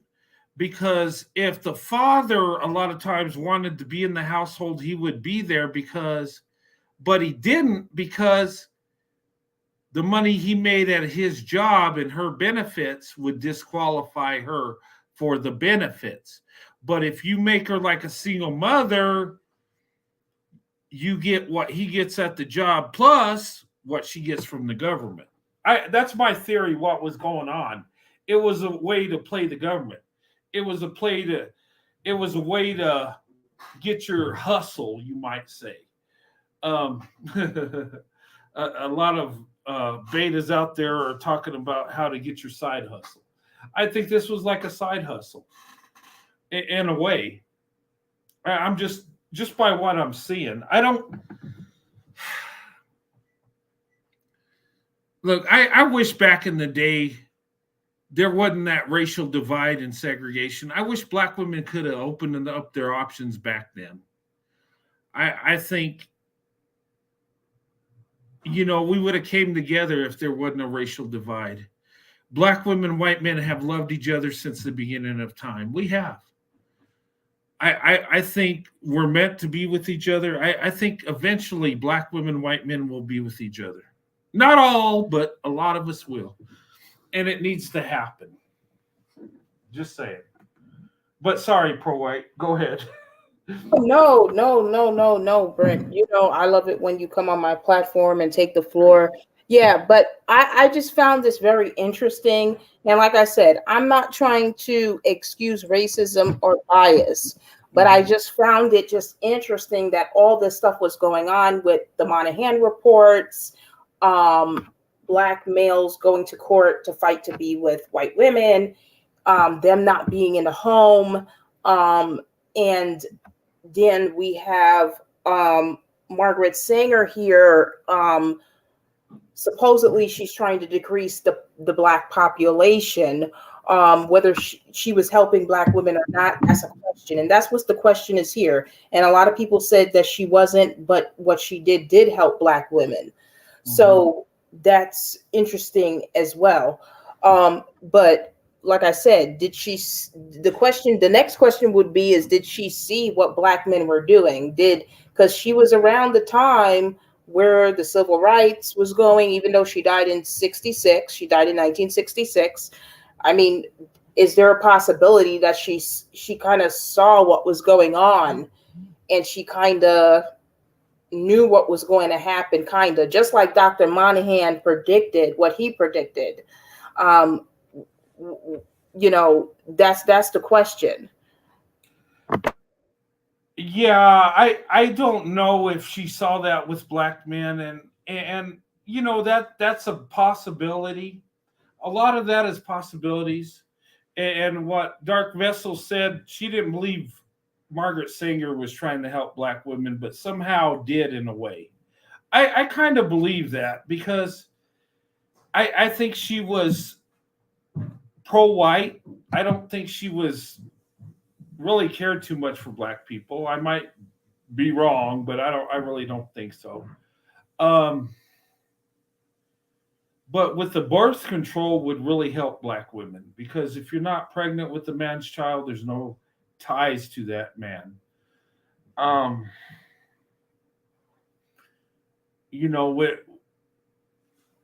But dang, I'm sorry, I'm losing my train of thought. What were you asking besides that? I got caught up in that. No. I like I said, I think I've already spoken to you about this. Yeah. You know, I don't know whether there's a connection or not. I just find it very interesting that this was going on back then and we're dealing with what we're dealing with right now. So that's why I find it very interesting. And I told you, you know, in a private conversation that I believe that we really need to really go back in history and start to figure out what was really going on. I believe that where is this coming from? Where is it coming from? Is it really because of our skin tone, or is it what they see people with our skin tone do collectively? Yeah, I'm sorry. Can I say this? Look, I just have, I'm thinking and my mind's wondering because history, a lot of times, sometimes you get the facts of it, but you really don't know what led to it, what happened. And, you know, we're told it was so racist and it was all about hating black people. I know there was a lot of racism, don't get me wrong. But when I look at this thing, there were a lot of behaviors that were going on with black men back then that are happening today. And it seems like it's worse because there's more opportunity, less control. When you're in a segregated society, you can, you know, put the boot on someone's neck, sort of say, if you're the dominating group. Is that right? No, it's not. But there were differences. And I think a lot of times some of these black men were on their better behavior because they were forced to. You know what I mean? It was. Brent, I've already told you that. You don't like it when I say that. I know. I just. But here's the thing, and I look at this whole thing, and you know, and I'll go back to the Hillary thing. I used to hate Hillary for saying this. Oh, black men are predators, and I was like, gosh dang, she's a racist and she's a Democrat. And why do you vote for her, black people? And I'm just like, good God, what the heck's wrong with you? But then again, I stop and think, and I see these dudes out here, and I do research on people. And look, I have ways of knowing stuff. And I see black men, a lot of them that are predators, sexual offenders, brutal freaking offenders. Look, I've worked in the justice system before. I've seen the stats. And then, and I hate to say this, God forgive me for saying this, but it is so true. A lot of black men are predators. And it's sad. And I don't want to believe that. I don't want to say that. Like I said, look, I'm a Christian. I want all men to be brothers. I think black men and Hispanic men are my brothers. We came from the same place, but some of my brothers are not doing right. You know, they're not.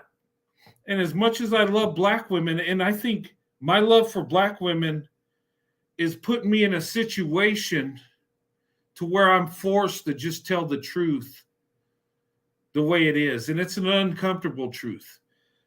Honestly, guys, I don't like going in on black men. I wish I didn't have to. But how they're treating black women, I have to. And it hurts because I don't want to believe men are, gosh, seriously, I mean, but I got to tell the truth. And if you're going, pick up the sword to protect the black woman, who's in the way of the sword?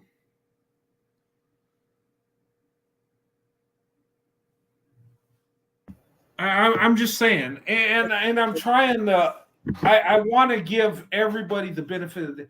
I want to believe that men in general in our country are good men and just want to have family and love their wives and kids, but I don't see that in the Black community. I don't see it, and I'm sorry. I would never thought I would ever say this.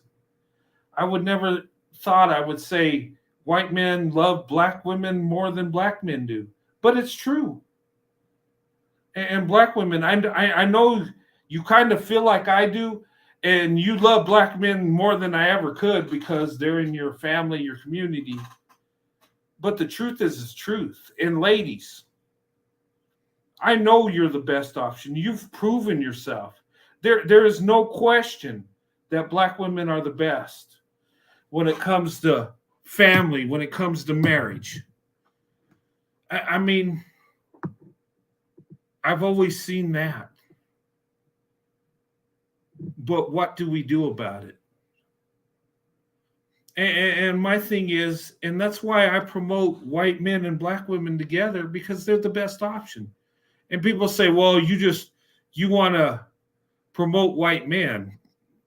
Well, it's not that. It's just Black women get a better result. You know, if the Chinaman was the best, if Asians were the best result, I would say it. And maybe in the future they will be. Asian are a good pick for marriage. You know, there's some Hispanic men that love Black women and great men. I don't know in the future where it's going, but what I'm saying is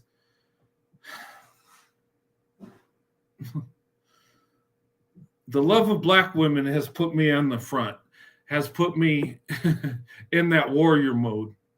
And you know what? Maybe that's the way it's meant to be. Because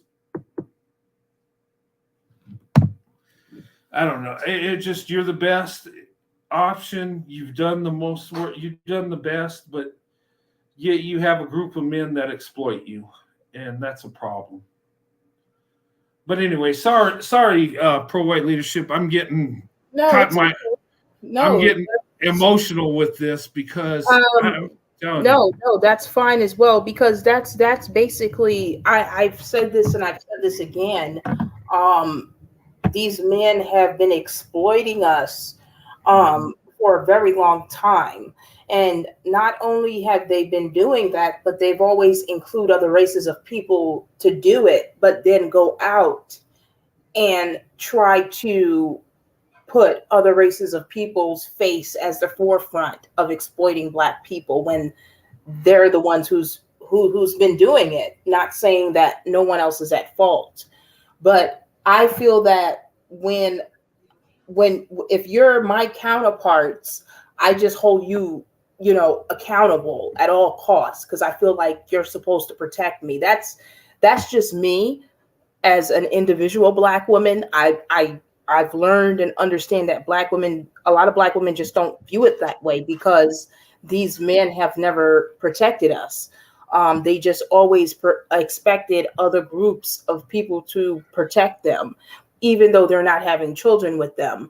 So I've always found that so odd to me. Why would a group of women continue to have children with men that has continuously, for so long, continued to exploit them time and time and again in their children?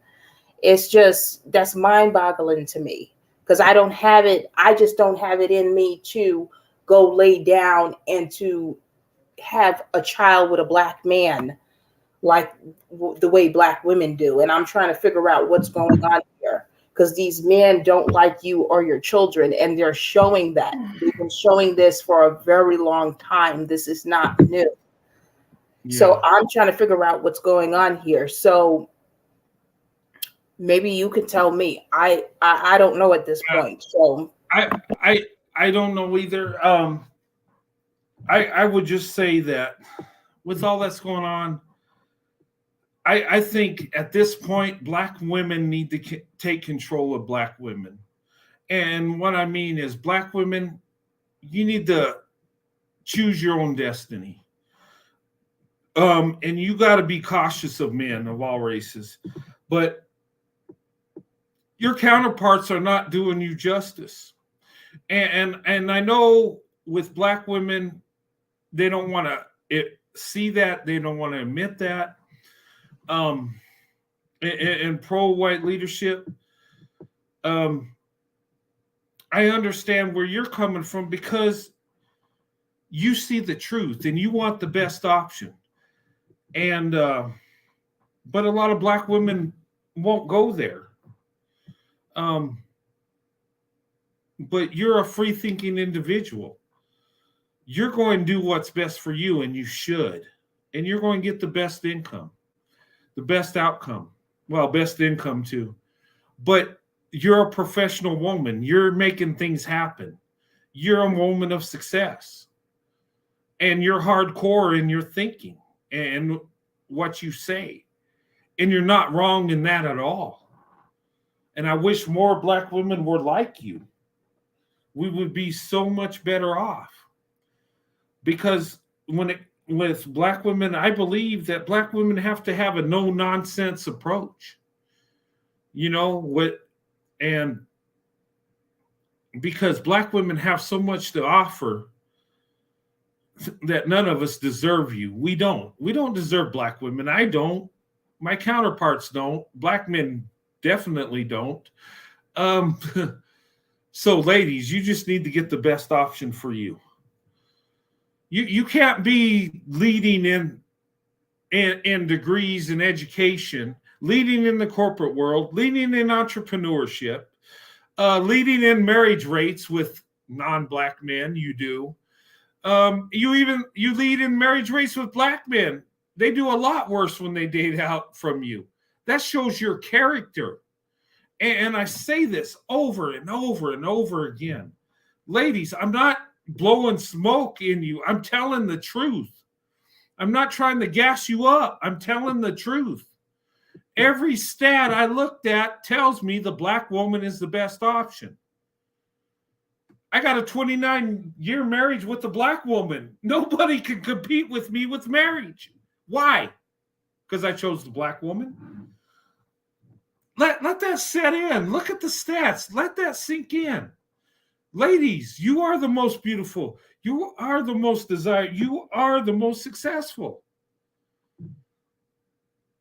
And that's why there's such an attack on Black women right now. That's why the media will not give Black women a favorable image. Because they know once they do that, it's over. Sticking a fork in it. Once they tell the truth, Black women will dominate when it comes to women. They're already starting to. Surgeries are catered to look like you. I'm just saying. I mean, I've seen it for years. God has opened my eyes. I just wish, gosh, ladies, I kind of get frustrated because when I see Black women that are so dedicated to the Black man that just kicking her to the curb, running her face in the mud and I'm just like, wow. Why would you even entertain that? I pulled my hair out. And look, it's amazing I haven't gone bald. My genetics with hair is strong because I pulled out a lot of hair and I still got a full head of hair. But I'm just saying, I don't understand when it comes to Black women. I know you're loyal. I know you have more love in your heart than any other woman. I know you're the most spiritual. God, I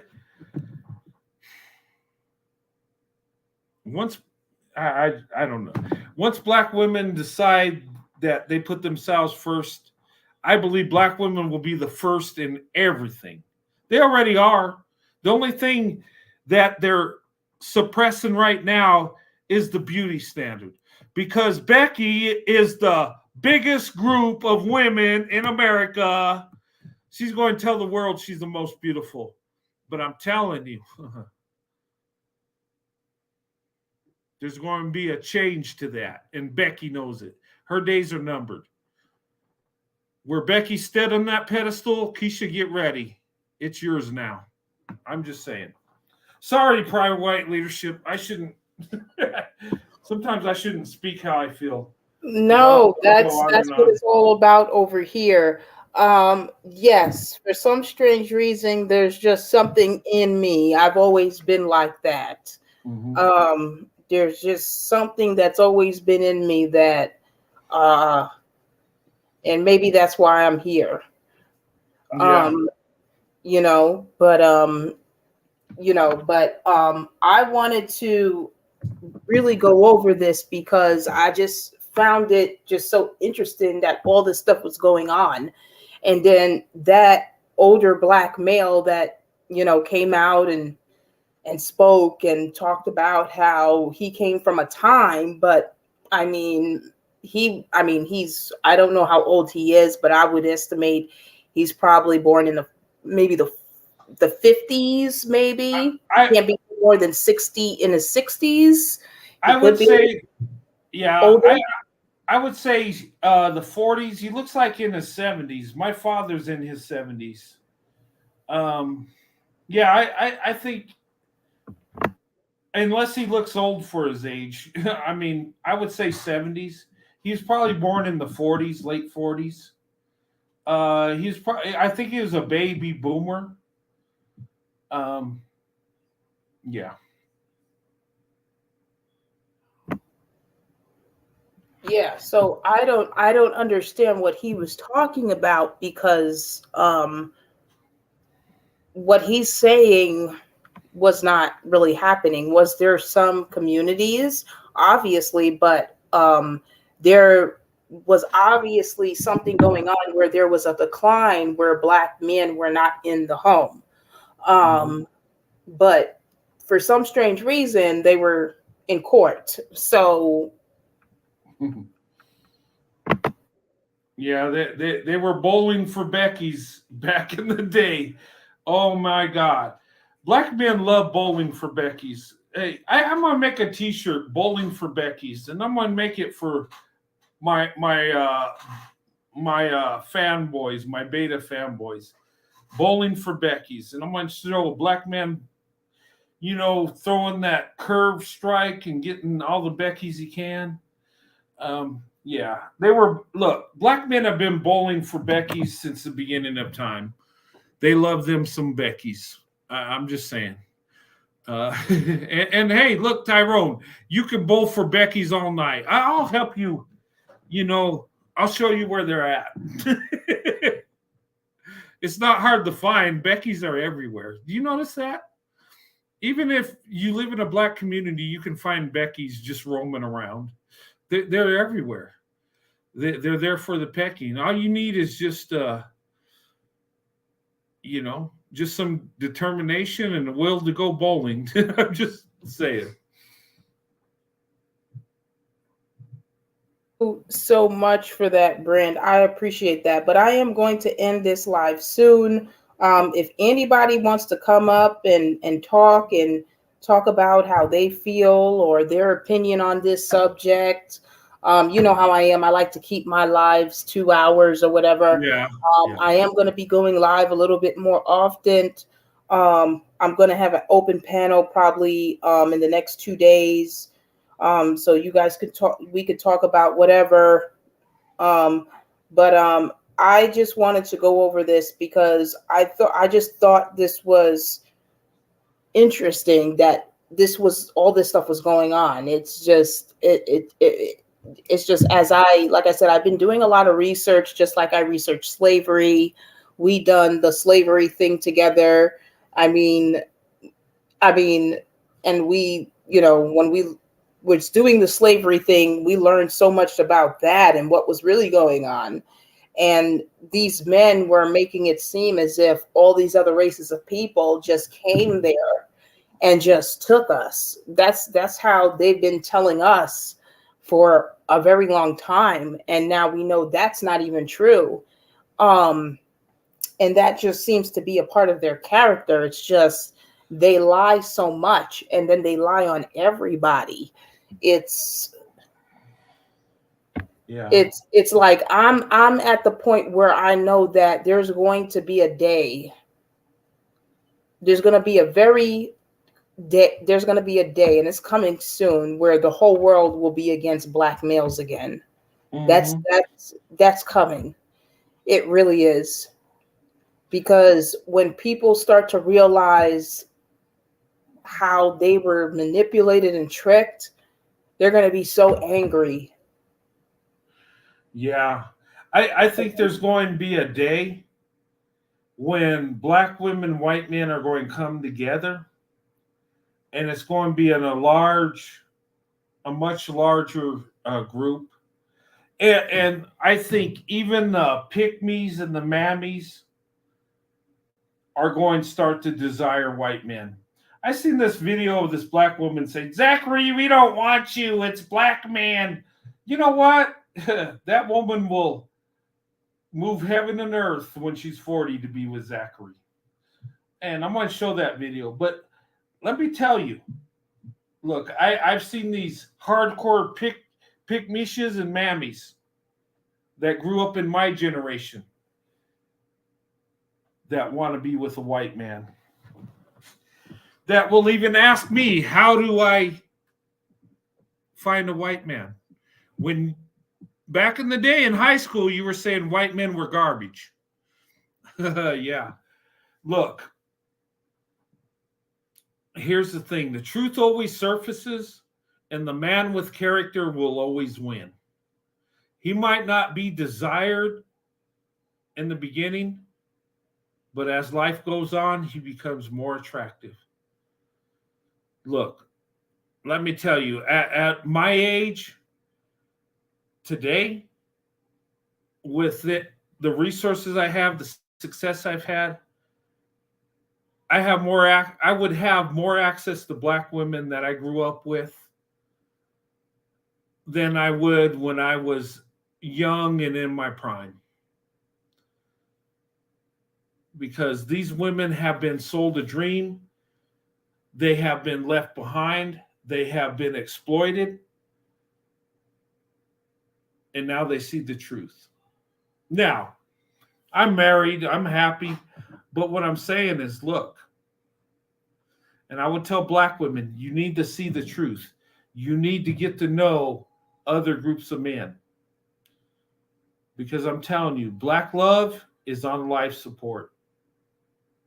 It's not going to be around too much.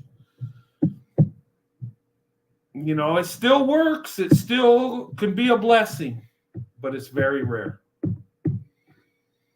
And I'm telling you, put yourself first. That's what you have to do.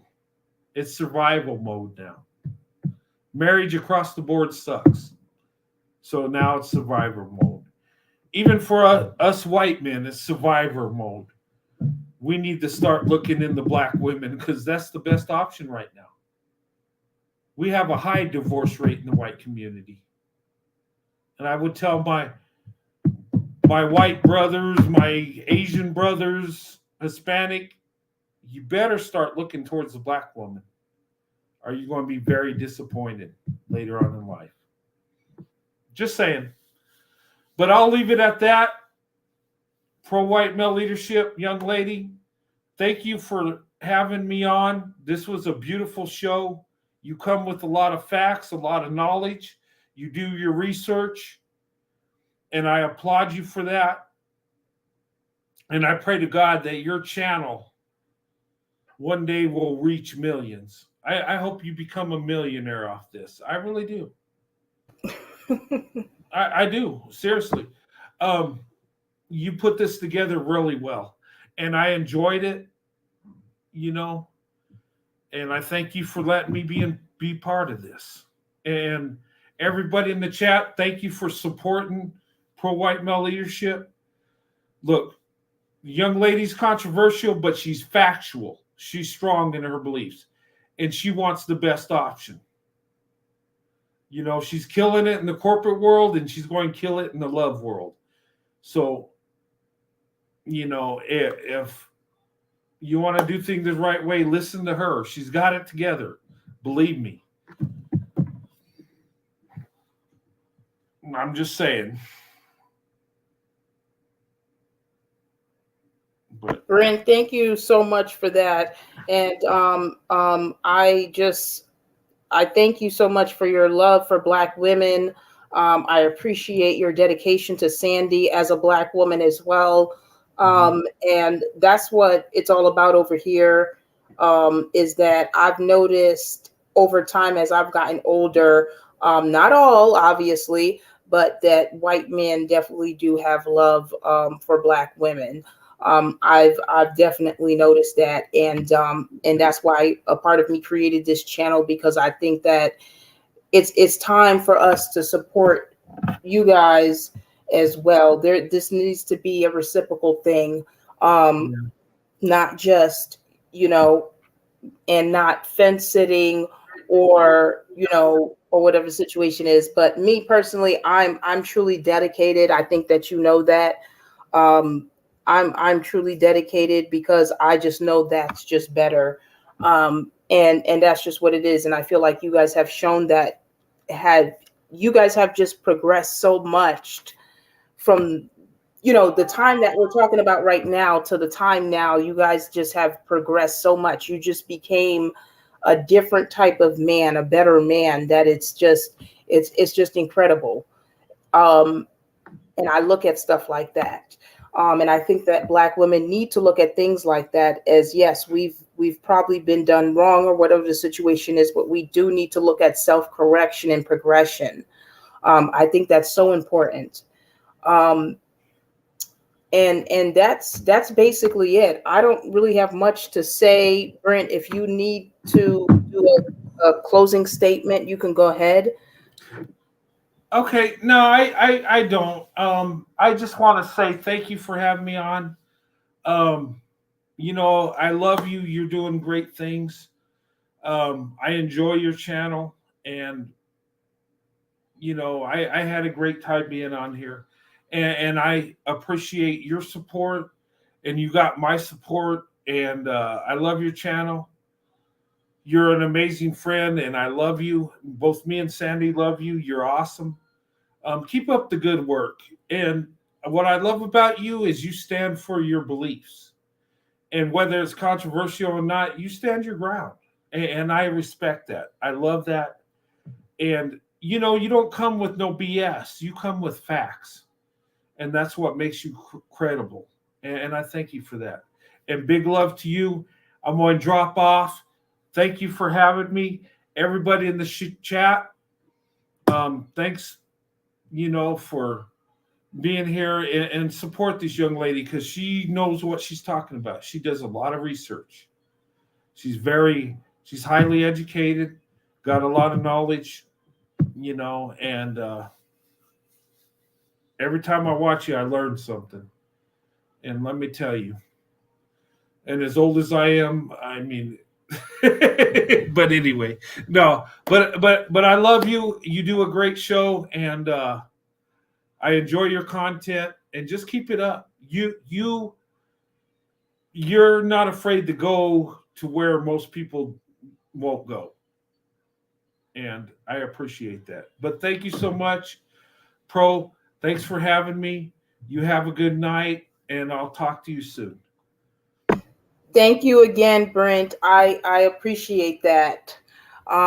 Thank you so much for being here. Ladies, I'm thinking about having an open panel probably in 2 days or so. So eye out for that. I'm going to be on Live Moors. Like I said, I've been doing a lot of research, and I think that we need to really go through some things throughout histories. And Roadrunner, thank you so much for being here. I appreciate it. I know this is a very controversial topic, but this is something that had to be discussed because,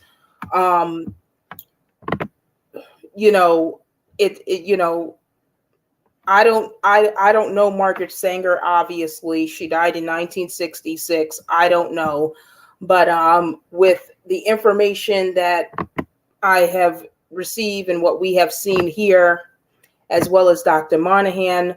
I don't know him as well. Obviously, he actually died when I graduated high school, but I believe that we were warned. I believe that these people were trying to warn us, and whether they had a prejudice bias or not, at this point, you really can't really blame them, do you? But guys, I appreciate all of you for being here.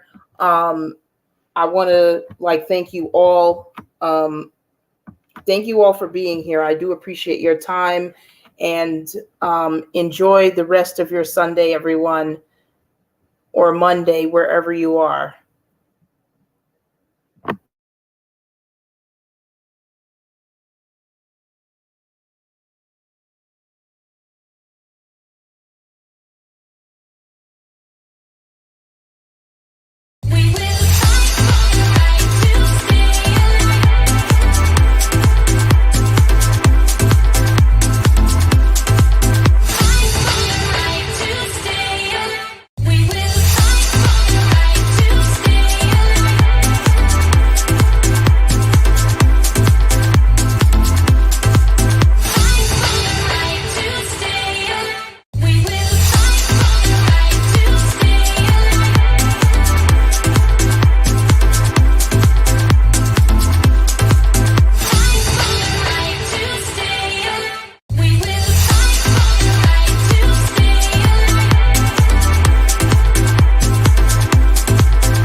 When the green turn to red, danger. You know it's all been said.